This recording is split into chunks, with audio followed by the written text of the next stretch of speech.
اهدنا الصراط المستقيم. Mari kita awali kajian ini dengan baca basmalah bersama. Bismillahirrahmanirrahim. Alhamdulillahilladzi 'allamal Qur'an khalaqal insan 'allamahul bayan. Asyhadu an la ilaha illallah wahdahu la syarikalah wa asyhadu anna Muhammadan abduhu wa rasuluh. Allahumma shalli wa sallim wa barik ala Muhammadin wa ala alihi wa ashabihi ajmain. Alhamdulillah, puji syukur kita haturkan kehadirat Allah SWT yang membangunkan kita pagi ini, memberikan kita umur, memberikan kita kesehatan dan kemudahan untuk datang ke masjid ini bersama-sama melaksanakan sholat subuh berjamaah, di mana sholat subuh berjamaah merupakan sebuah amalan yang sangat berat, kecuali hanya diperuntukkan bagi orang-orang yang terpilih. Insya Allah kita termasuk orang-orang yang terpilih. Kemudian sholawat dan salam kita sampaikan kepada teladan kita Rasulullah Muhammad SAW, keluarga, sahabat dan seluruh pengikutnya yang istiqomah mengikuti sunnahnya. Kita lanjutkan pembahasan kita di kitab Al-Hikam. Kita sampai di pasal ke-12. Disebutkan di pasal 12 itu manafa'al qalba, tidaklah bermanfaat bagi hati. Tidak ada sesuatu yang lebih bermanfaat bagi hati misla uzlatin, seperti uzlah. Jadi maksudnya itu tidak ada sesuatu yang manfaatnya seperti uzlah. Kenapa? Karena uzlah itu yadkhulu biha, membuat masuk, ketika orang uzlah itu membuat masuk midana fikrah, masuk ke dalam medan fikrah. Medan itu bahasa Arab ya, midana fikrah, medan tafakkur, medan pemikiran. Jadi uzlah itu membuat orang kemudian mau nggak mau dia masuk ke dalam medan lapangan gitu, fikrah, pemikiran, bertafakur, merenung. Apa sih uzlah itu? Apa yang bapak-bapak tahu tentang uzlah? Pernah dengar istilah uzlah? Nah,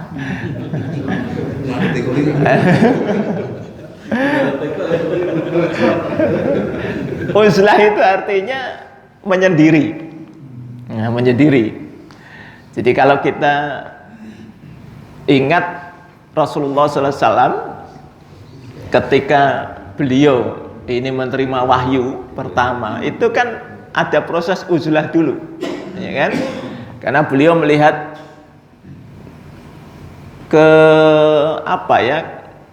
mungkin beliau tidak nyaman dengan masyarakat sekitar, sehingga beliau memilih uzlah, menyendiri, mengasingkan diri.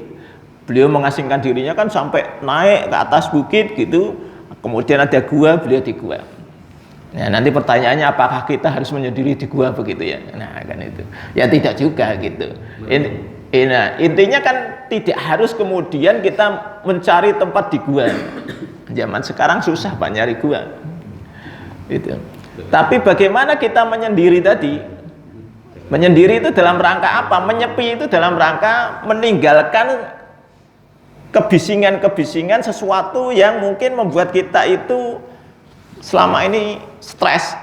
Jadi kita kemudian mencoba memindahkan diri dulu. Nah, ini kan bisa macam-macam kita pengertiannya menyendiri itu.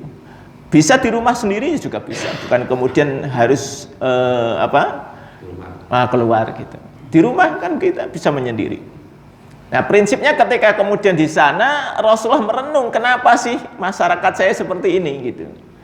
Nah, dari situlah makanya tadi yang dikatakan oleh Syekh Ibnu Athaillah ini, hati itu bisa kemudian terbuka dengan pikiran-pikiran kita yang kemudian juga terbuka. Jadi ketika kita uzlah itu, kita bermuhasabah, merenungi diri kita sendiri, kemudian kita juga berpikir, apa yang akan saya lakukan? Jadi kita muhasabah tentang masa lalu, tetapi kita juga berpikir tentang masa depan. Kita ini masih diberi umur, sehingga kita sebenarnya masih punya kesempatan masa depan, masih ada harapan. Tapi kalau kita sudah nggak diberi umur kan nggak bisa, Pak. Jadi kita bersyukur ketika kemudian kita punya masalah masih diberi umur. Yang repot kan diberi masalah terus mati. Bagaimana menyelesaikannya? Kita mati kok. Nah, hanya orang ketika dia dapat masalah, stres, itu pengennya mati. Karena seakan-akan mati itu menyelesaikan masalah, padahal tidak menyelesaikan. Justru ketika kita punya masalah masih hidup, bersyukur. Masalahnya kan kita ini ketika dapat masalah ini kayaknya wah nggak bisa nih, nggak mampu ini gitu. Maka kemudian banyak orang yang bunuh diri gara-gara tidak tahu bagaimana menyelesaikan masalah. Yang harus kita pahami bahwa setiap orang pasti punya masalah. Masalahnya beda-beda, Pak. Tapi setiap orang punya masalah. Ya kelihatan mungkin di sini senyum-senyum gitu, padahal di sini waduh kepala itu rasanya berat gitu kan. Iya, itu kan. Setiap orang punya masalah. Cuma bagaimana kita ketika ini punya masalah berat sekali misalnya, maka ini tadi uzlah dulu, Pak. Sekali lagi uzlah tidak harus kemudian kita pergi ke sebuah tempat gitu. Ya kita bisa di rumah. Tempat hiburan. Tempat hiburan. Nah ini kalau uzlahnya Pak Sokip ke karaoke malah ini. Ya tidak tafakur di sana, itu namanya gak uzlah, karena tidak membuat kita berpikir. Yang namanya uzlah itu membuat kita berpikir. Itu kepegadaian itu. Mengatasi masalah tambah masalah ya. Jadi bagaimana kita kemudian kita punya masalah, kita uzlah dulu. Maksudnya uzlah itu gini, Pak. Coba kita itu nggak usah mikir dulu, Pak. Kita kemudian letakkan masalah ini. Sudah. Karena kita nggak tahu kan, ini beban terlalu berat. Terus bagaimana? Letakkan dulu. Yang jadi masalah kenapa kita tambah stres ketika punya masalah? Karena kita terus fokus gimana cara menyelesaikannya. Padahal kita tidak tahu. Maka cara yang terbaik uzlah dulu, letakkan masalahnya. Coba kalau mungkin yang pernah haji dan umroh, rasanya ketika Anda haji atau umroh, itu rasanya gimana? Mikir masalah di rumah enggak? Enggak ya? Nah itu Pak, itulah uzlah sebenarnya. Ya kan? Betul-betul gak kepikiran. Kita itu mungkin kalau kita begitu pulang, masalah ada lagi. Ya kan? Jadi mungkin ketika kita umroh haji itu, kita ini tadinya punya banyak masalah, Pak. Waduh, beban pekerjaan dan sebagainya gitu ya. Kita berangkat, nggak kepikiran itu di sana sudah. Ya. Betul kan? Ya itu uzlah, Pak. Karena kita fokus kepada apa? Allah. Maka letakkan dulu masalah ini. Letakkan. Tapi bukan pasang ya Pak ya, menyelesaikan masalah, tapi memikirkan Allah bagaimana? Nah itu tadi, maka uzlah itu kan berada di medan tafakur. Kita kemudian meyakini Allah itu maha besar. Ketika kita sampai di sana, kita umroh haji itu, kita itu kan kemudian merasa kecil. Apa sih susahnya Allah untuk, kan kita kemudian merasa gampang ya Allah untuk membuat saya ke sini. Ya kan? Karena tidak semua orang bisa ke sana kan gitu ya. Jadi ini loh Pak, cara berpikirnya jadi beda. Nah ini mungkin hari ini yang punya masalah sebesar apapun, harus kita pahami dulu ketika Anda kemudian terus berikhtiar untuk menyelesaikan masalah, justru itu kesalahannya. Karena kita menganggap diri kita mampu menyelesaikan masalah itu. Nah caranya bagaimana? Uzlah dulu, sudah letakkan dulu masalahnya. Kita nggak mampu, sudah selesai. Insya Allah nanti ketemu Pak. Ya kan? Jadi dengan uzlah kita tafakur, apa salah saya nih kok kemudian saya dapat masalah nih, kan gitu caranya. Ya toh. Kita mikir, merenung. Kenapa saya dapat masalah? Ada orang misalnya kok tiba-tiba rumah tangganya jadi berantakan, jadi gonjang gitu. Pertanyaannya apa masalahnya? Kan itu harus kemudian dilihat.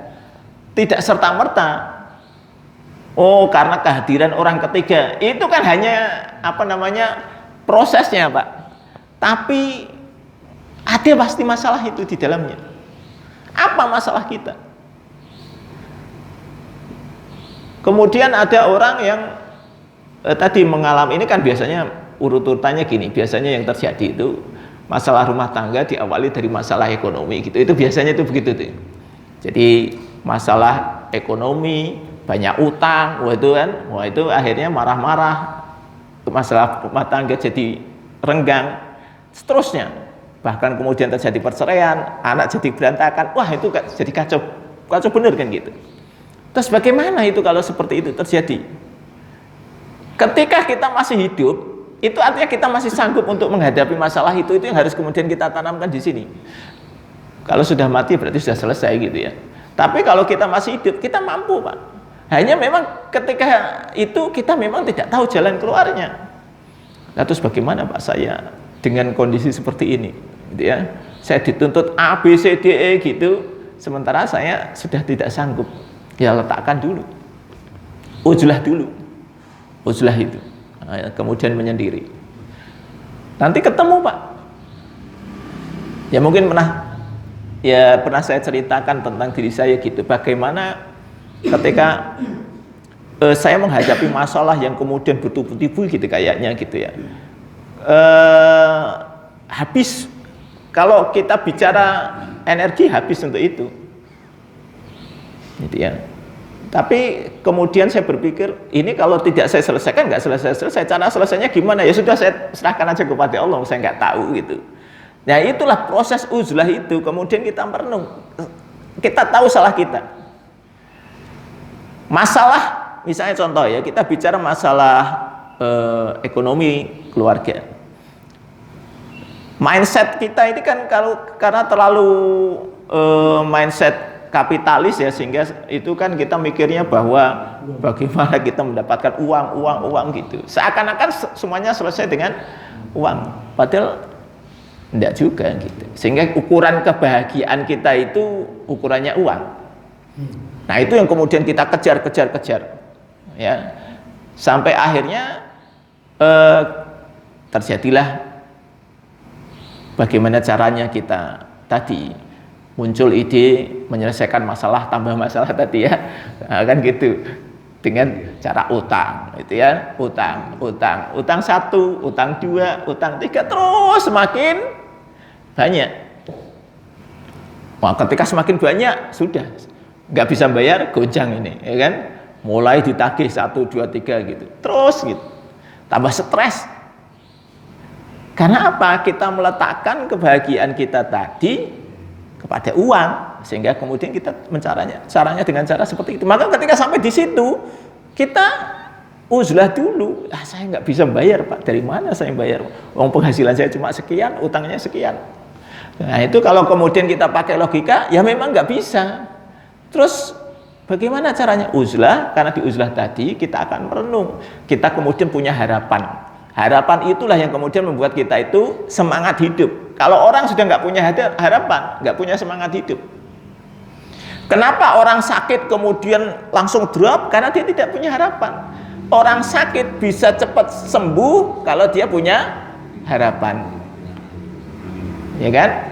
Jadi harapan dibangun dari proses uzlah tadi yang kemudian berpikir, oh ya, saya punya Allah. Allah itu maha kuasa. Nah itu kenapa tadi saya bilang tadi ketika kita umroh, kita haji, itu kok kayaknya kok tidak mikir gitu ya. Ya karena kita punya harapan. Di sana itu kan terus kalaupun ada virusnya positif semua, nggak ada virus negatif kan gitu. Istilahnya kalau kita ini di rumah setannya banyak ya kan. Nah di sana setannya lagi mungkin istirahat atau gimana ya. Sehingga kita ini pikirannya positif. Itu salah satu cara uzlah yang kalau menurut saya uzlah di dalam keramaian yaitu haji dan umroh. Jadi uzlah itu menyepi itu dalam rangka menyepikan pikiran kita yang penuh beban. Manusia itu sudah banyak bebannya Pak. Sejak lahir saja dia itu sebenarnya sudah banyak bebannya, tapi kan bedanya ketika anak kecil dengan orang tua ini kan cara berpikirnya beda. Anak kecil ini punya masalah, tapi kan dia nggak, dia lebih berpikir tidak memikir beban itu kalau anak kecil. Kalau kita ini kan pikirannya terus karena mungkin semakin dewasa itu otaknya pakai otak kiri terus gitu ya. Waktu anak kecil itu kan otak kanan gitu ya, yang berkembang otak kanan, sehingga nggak ada itu kekhawatiran tentang masa depan bagi anak-anak. Yang punya kekhawatiran itu siapa? Yang orang tua. Anak kecil punya kekhawatiran masa depannya? Nggak ada, karena otak kanan terus yang dipakai. Ini yang ketika sudah tua otak kirinya jalan, sehingga lebih mempengaruhi hidupnya. Pakai logika. Anak-anak nggak pakai logika, Pak. Dia ketika belajar jalan jatuh, nah berdiri lagi, jatuh berdiri lagi. Itu kan kita bisa ngomong, wow itu aja kita waktu kecil bisa begitu. Iya, karena kita kecil itu otak kirinya mungkin nggak dipakai, ya kan? Nggak ada perhitungannya.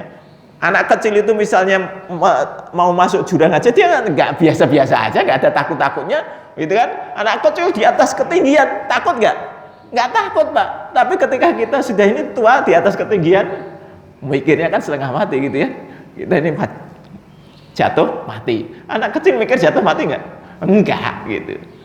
Ya ini, maka proses hidup kita itu yang membuat masalah itu kan karena tadi kita kemudian tahu banyak hal yang justru ketika kita tahu banyak hal itu membuat kita banyak masalah. Orang yang nggak tahu banyak hal itu masalahnya lebih sedikit. Mungkin ini contoh seperti orang gila, Pak. Nggak pernah dengar Jadi nggak masalah. Karena mungkin tidak berpikir ya. Betul, gitu. Orang gila nggak punya masalah ya, tuh bener itu, karena nggak mikir. Gitu. Biasa saja. Nah, sebenarnya kan tadi kalau ditanya, kenapa orang bisa jadi gila? Karena dulunya punya masalah, Pak. Iya kan? Orang gila itu dulunya punya masalah, nggak kuat, jadi gila kan gitu. Nah, jadi itu cara Allah. La yukallifullahu nafsan illa wus'aha. Allah tidak membebani orang kecuali dengan kemampuannya. Begitu nggak kuat, sudah konslet sudah kan gitu. Sudah nggak mampu ini, nggak usah dilanjut masalahnya, selesai sampai di sini. Gitu. Kita membayangkan nggak ada orang gitu punya utang banyak gitu kan, sampai stres, ditagih orang gitu. Begitu dia gila, kira-kira orang pada nagih nggak? Tahu. Ya nggak nagih. Ya percuma nagih orang gila ya kan, nggak akan dilayani juga. Jadi mungkin cara Allah kan begitu tuh. Ada orang ya sudah sampai pada tahap stresnya gitu ya, sudah nggak mampu ya sudah dibikin gila gitu ya. Nah, apakah kita mau sampai gila? Ya enggak. Maka tadi ini ada proses yang kita pilih. Caranya kembali kepada Allah. Caranya ini dengan apa? Menyendiri. Nah, banyak hal ya kalau kita kemudian pelajari ya. Orang-orang itu menjadi hebat setelah melakukan uzlah. Memang dia harus berhenti sejenak merenung. Rasulullah tadi bisa menjadi hebat setelah uzlah beliau.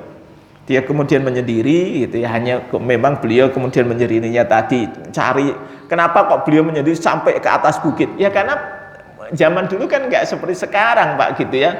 Bagaimana terbebas dari kontaminasi orang-orang itu, maka beliau lebih baik keluar dari lingkungannya biar nggak dicari orang. Caranya naik ke atas bukit ke sebuah gua. Ada tata cara uzlah untuk supaya tidak salah itu, Pak. Ya prinsipnya itu sebenarnya tadi, Pak, di dalam uzlah itu kita kembali kepada Allah, intinya itu. Jangan kemudian berpikir itu uzlah itu seperti bertapa. Nah, ini kesalahan orang-orang. Uzlah itu bertapa, sehingga digambarkan bahwa Sunan Kalijogo itu bertapa itu kan apa?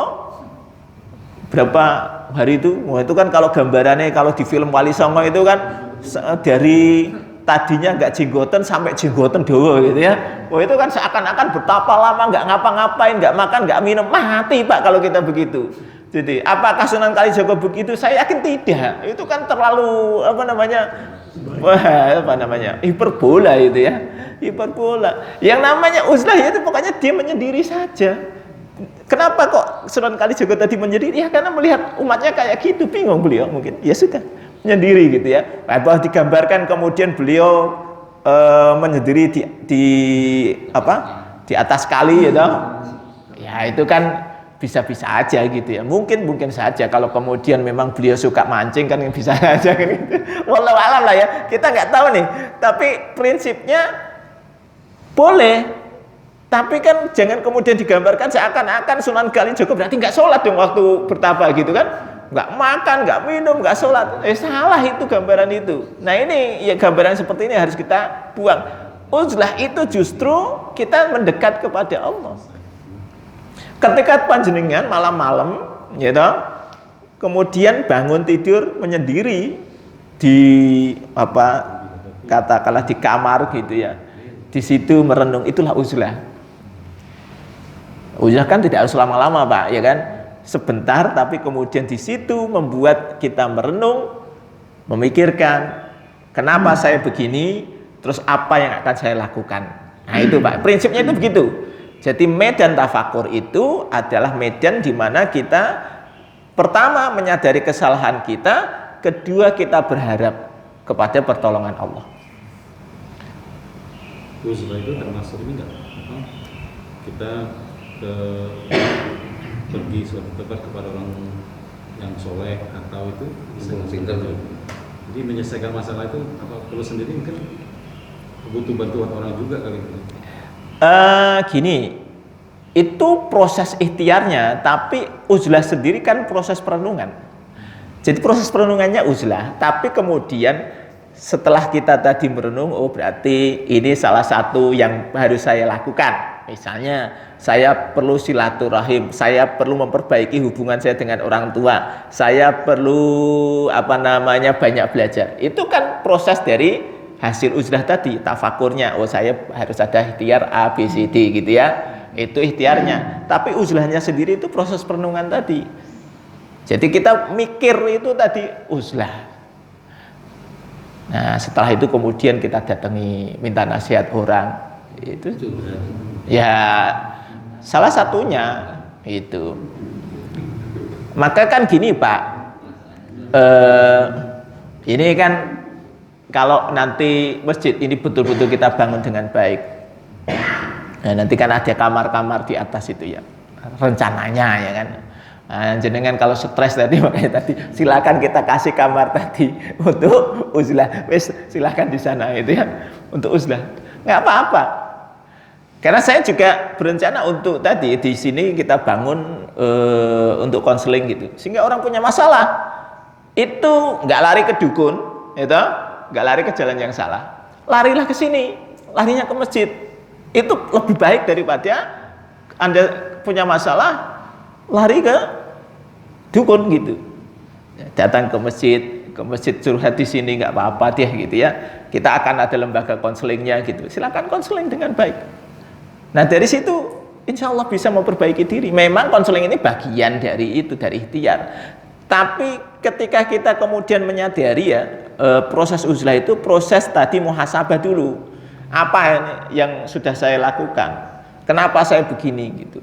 Jadi orang ketika punya masalah itu kalau dia tidak tahu akar masalahnya ya nggak selesai-selesai Pak.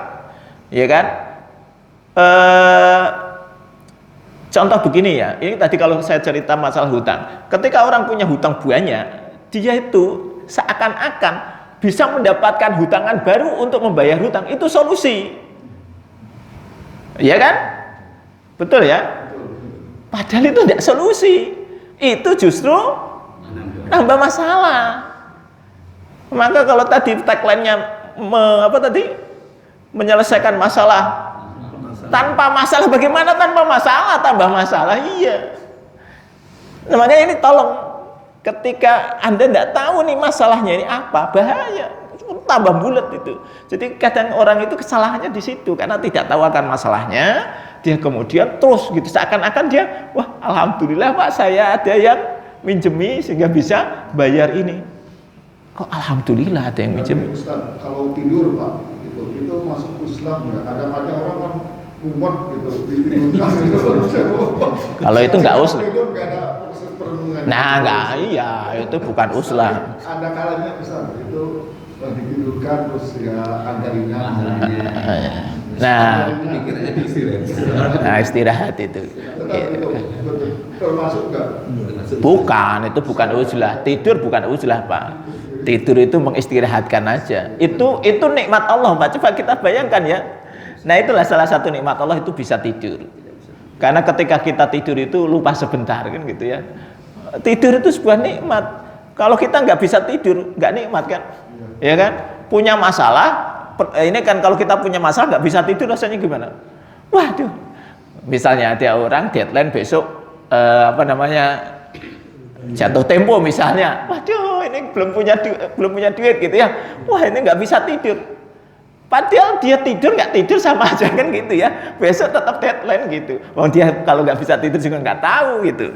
Nah itu kan maka nikmat, salah satu nikmat kita itu bisa tidur. Nah, cuma kalau tadi pertanyaannya apakah tidur termasuk uzlah? Tidak gitu. Maka kalau justru ketika tidak bisa tidur, saran saya uzlah. Kalau ini kita punya masalah nggak bisa tidur kan? Ya uzlah itu. Uzlah.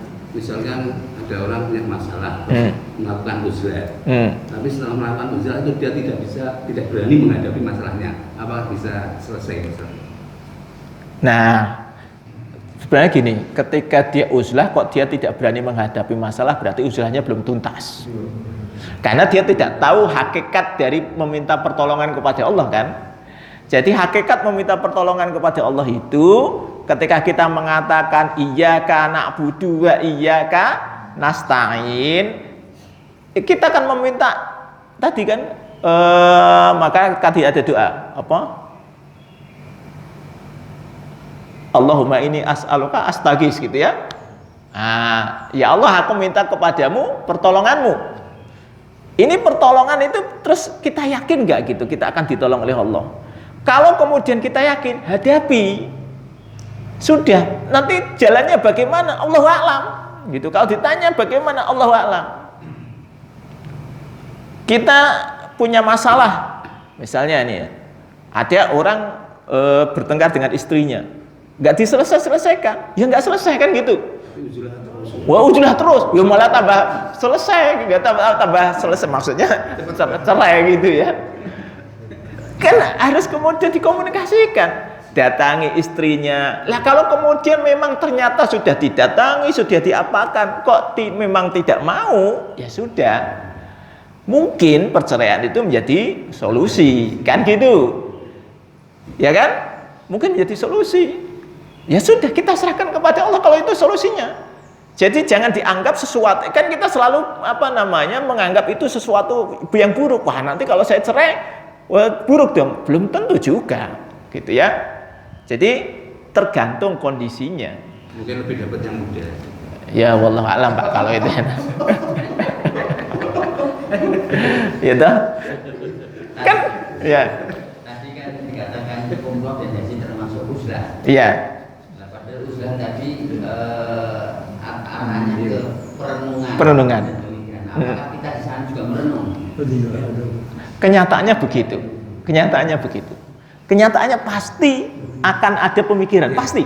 Berdoa, Nah, jalan keluar. nah itu pasti Pak. Ya mungkin yang, nah, jadi gini.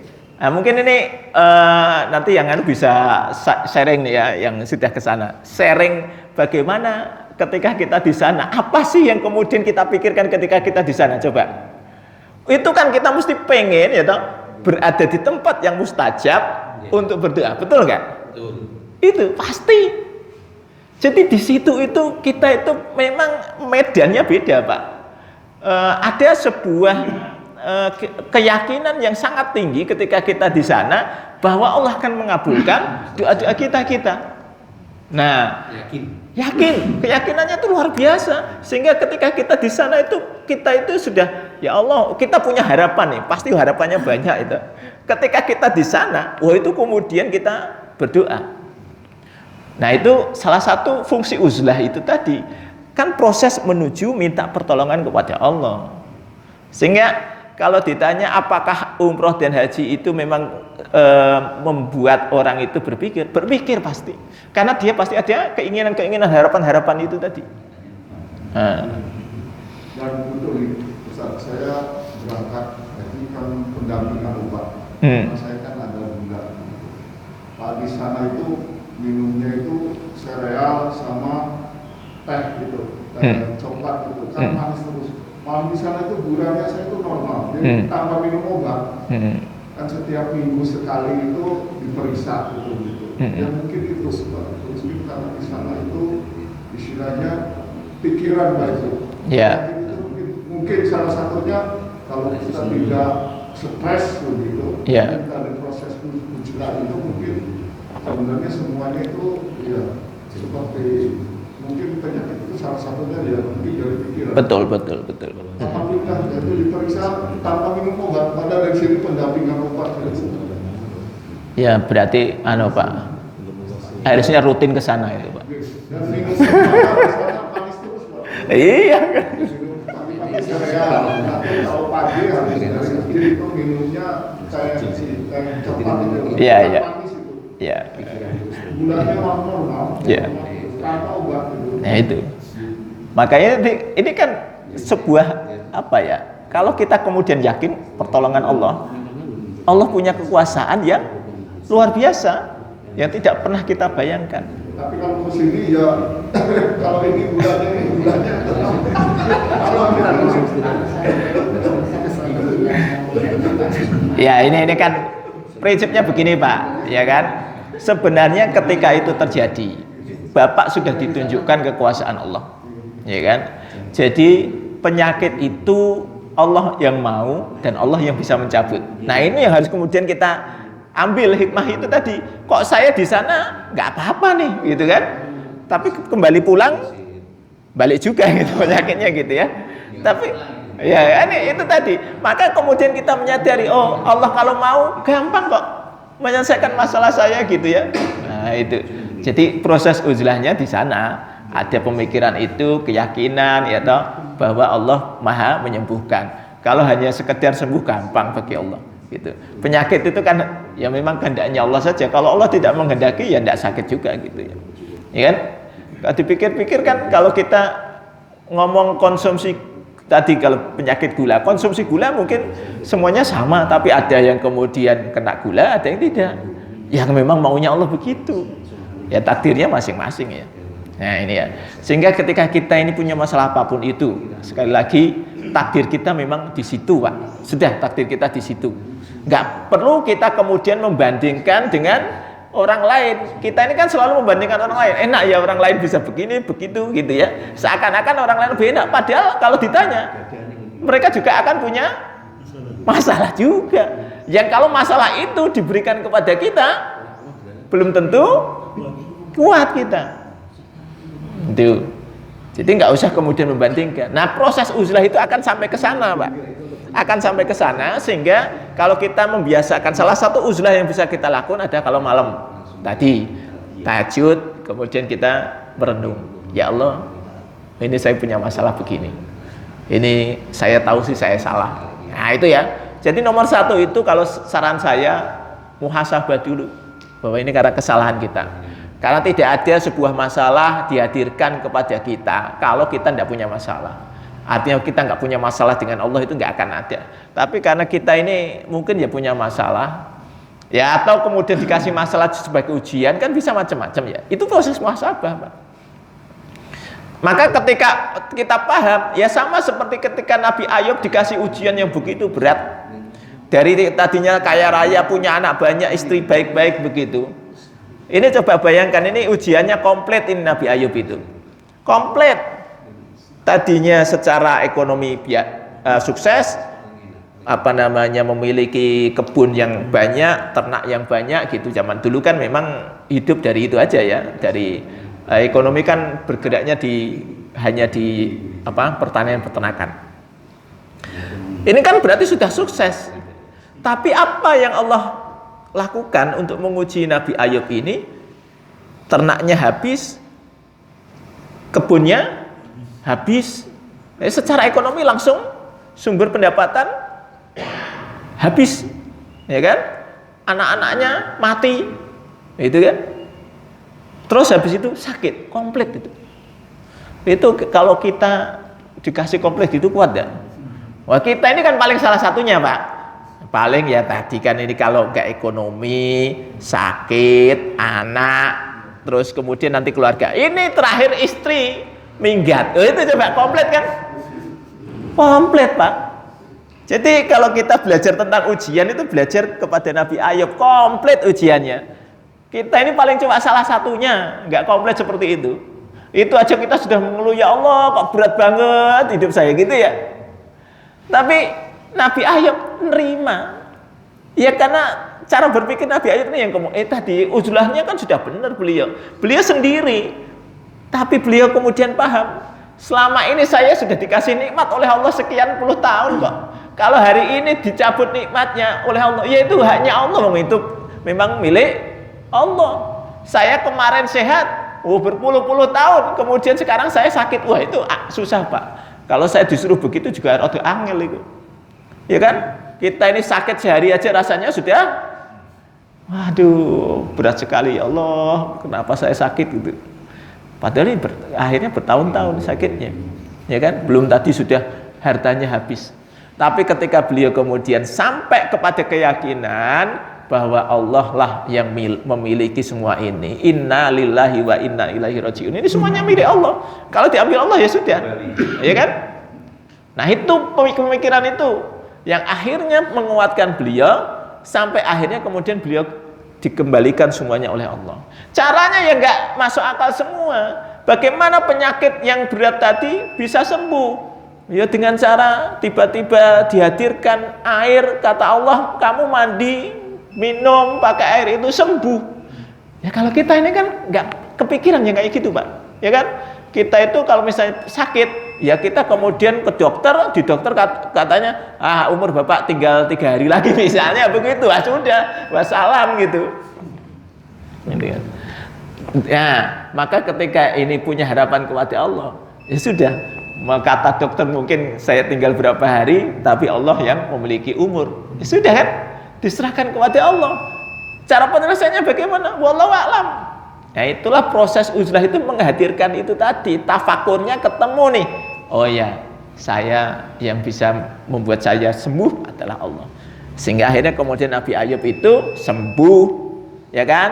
Setelah sembuh istrinya datang. Lihat kan gitu tuh penyelesaiannya kan? Setelah sembuh istrinya datang. Ya kira-kira ini kalau tahu ya padahal tidak ada HP. Iya kan? Nah, ya kalau sekarang kan mungkin kalau kita posisinya begitu atau setelah sembuh kemudian istri kita datang, seneng nggak? Ya belum tentu juga. Kemarin aja waktu sakit, wah gila, begitu sembuh datang. Wes aku cari lagi mungkin kalau kita gitu.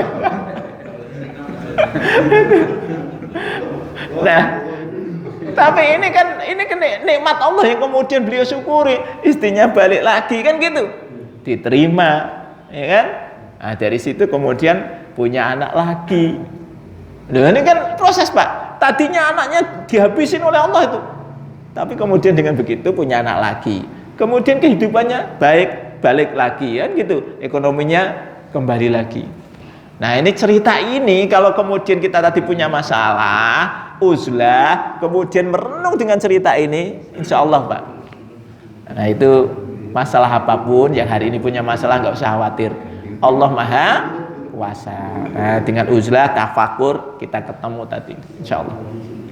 Oke, sampai di sini dulu. Kita lanjutkan minggu depan insya Allah. Nah, nanti tema-tema ke depan itu memang kita akan berbicara tentang kekuasaan Allah yang luar biasa, sehingga kita nanti ketika menghadapi sesuatu itu intinya itu merenung bahwa kita ini kecil, nggak usah kemudian kita merasa besar. Kenapa kita ini menjadi stres? Karena kita merasa besar. Jadi sudahlah merasa kecil aja, Allah yang maha besar. Kalaupun Allah datangkan masalah kita sebesar apapun, masih besar Allah daripada masalah kita. Kita tutup dengan kafaratul majlis. Subhanakallahumma wa bihamdika asyhadu an la ilaha illa anta astaghfiruka wa atubu ilaik. Assalamualaikum warahmatullahi wabarakatuh.